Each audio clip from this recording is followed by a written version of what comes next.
रामचरित मानस में गावा, तुलसीदास ये कथा सुनावा।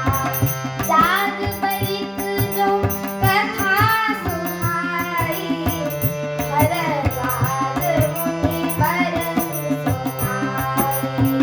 कहियो सोई संवाद बखानी, सुनहु सकल सज्जन सुकुमारी। शंभु कीन्ह यह चरित सुहावा, बहुरी कृपा करी उमन सुनावा। सोई सिंगार भुसुंडी दीन्हा, राम भगत अधिकारी चीन्हा। तेहि सन जाग बलिक भूमि पावा, तिन्ह मुनि भरद्वाज प्रति गावा। देश कावत ताप धीरा, समदर सी जानकी हरीरा। जानहि तीन काल निज ज्ञाना, कर कलगत आम कल समाना। औरु जे हरि भगत सुजाना, कहहि सुनहि समुझहि विधि नाना। रामचरित मानस मिलि गावा, तुलसीदास ये कथा सुनावा।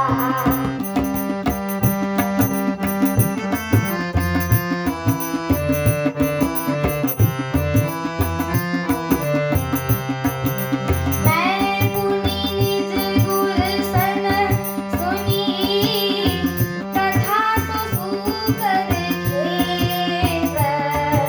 समुझी नहीं कसी बालपन, तब अति रहियो अचेत।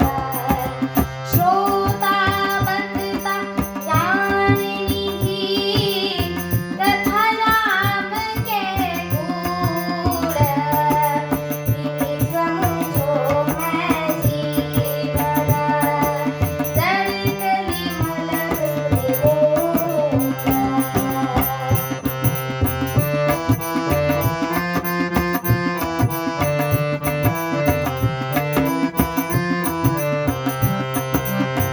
रामचरित मानस मिलि गावा, तुलसीदास ये कथा सुनावा। तदपि कही गुरु बारहि बारा, समुझि परि कछु मति अनुसारा। भाषा बद्ध करबि मैं सोई, मोरे मन प्रमोद जेहि होई।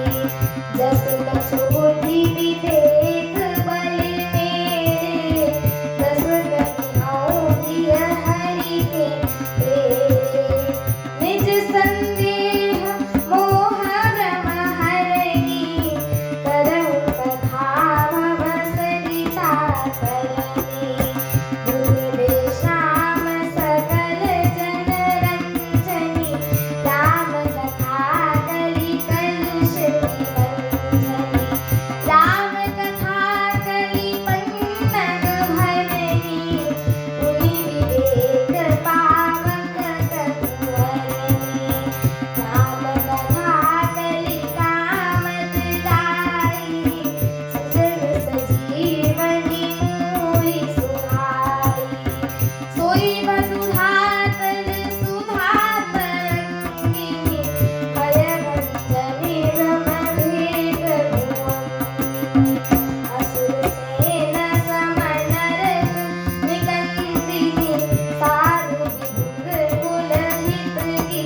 के जी ने जो सुहावनी कथा मुनि श्रेष्ठ भरद्वाज जी को सुनाई थी, उसी संवाद को मैं बखान कर कहूंगा।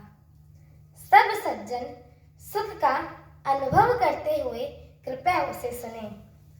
शिव जी ने पहले इस सुहावने चरित्र को रचा, फिर कृपा करके पार्वती जी को सुनाया। वही चरित्र शिव जी ने काघभुशुंडी जी को राम भक्त और अधिकारी पहचान कर दिया। उन काघभुशुंडी जी ने फिर याज्ञवल्क्य जी ने पाया और उन्हें फिर उसे भरद्वाज जी को गाकर सुनाया। वे दोनों वक्ता और श्रोता यानी याज्ञवल्क्य जी एवं भरद्वाज समान शील वाले और समदर्शी हैं और श्री हरि लीला को जानते हैं। वे अपने ज्ञान से तीनों कालों की बातों को हथेली पर रखे हुए आंवले के समान प्रत्यक्ष जानते हैं और भी जो सुजान भगवान की लीलाओं का रहस्य जानने वाले हरिभक्त हैं, वे इस चरित्र को नाना प्रकार से कहते हैं, सुनते हैं और समझते हैं। फिर वही कथा मैंने वाराह क्षेत्र में अपने गुरु जी से सुनी, परंतु उस समय मैं लड़कपन के कारण बहुत बेसमझ था, इससे उसको अच्छी तरह समझ नहीं पाया। श्री राम जी के गूढ़ कथा के वक्ता यानी कहने वाले और श्रोता यानी सुनने वाले दोनों ज्ञान के खजाने पूरे ज्ञानी होते हैं। मैं कलयुग के पापों से ग्रसा हुआ महामूढ़ जड़ जीव भला उसको कैसे समझ सकता था।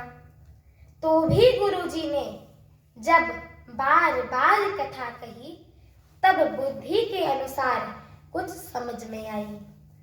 वही अब मेरे द्वारा भाषा में रची जाएगी, जिससे मेरे मन को संतोष हो।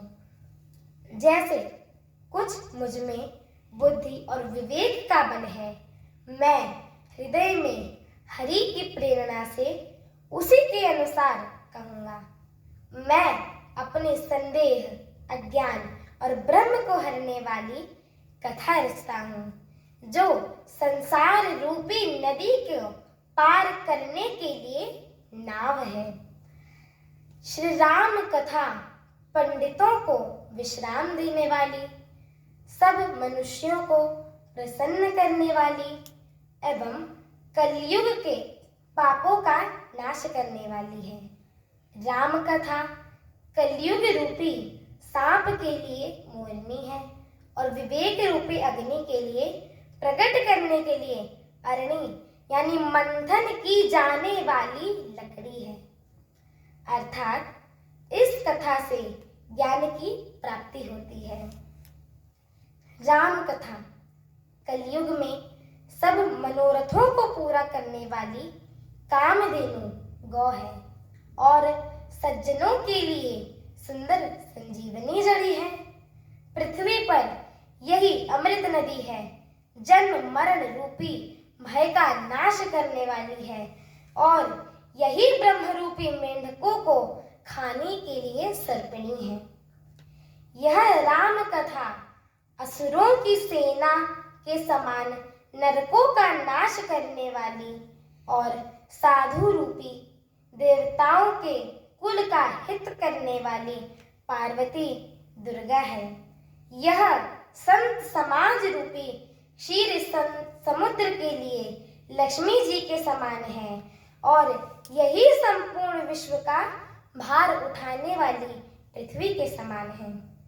यमदूतों के मुख पर कालिख लगाने के लिए यह जगत में यमुना जी के समान है और जीवों को मुक्ति देने के लिए मानो काशी ही है। यह श्री रामचंद्र जी को पवित्र तुलसी के समान प्रिय है और तुलसीदास जी के लिए तुलसी यानी तुलसीदास जी की माता के समान हृदय से हित करने वाली है। यह राम कथा शिव जी को नर्मदा नदी के समान प्यारी है। यह सब सिद्धियों की तथा सुख संपत्ति की राशि है। सद्गुण रूपी देवताओं के उत्पन्न और पालन पोषण करने के लिए माता अदिति के समान है। श्री रघुनाथ जी की भक्ति और प्रेम की परम सीमा सी है। तुलसीदास जी कहते हैं कि राम कथा मंदाकिनी नदी है, सुंदर है, निर्मल है, चित्रकूट है और सुंदर स्नेह ही वन है, जिसमें श्री सीता राम जी विहार करते हैं। मेरी आगे की कथा सुनने के लिए मेरे चैनल को लाइक, शेयर, सब्सक्राइब एवं कमेंट अवश्य करें। जय श्री राम। जय श्री राम।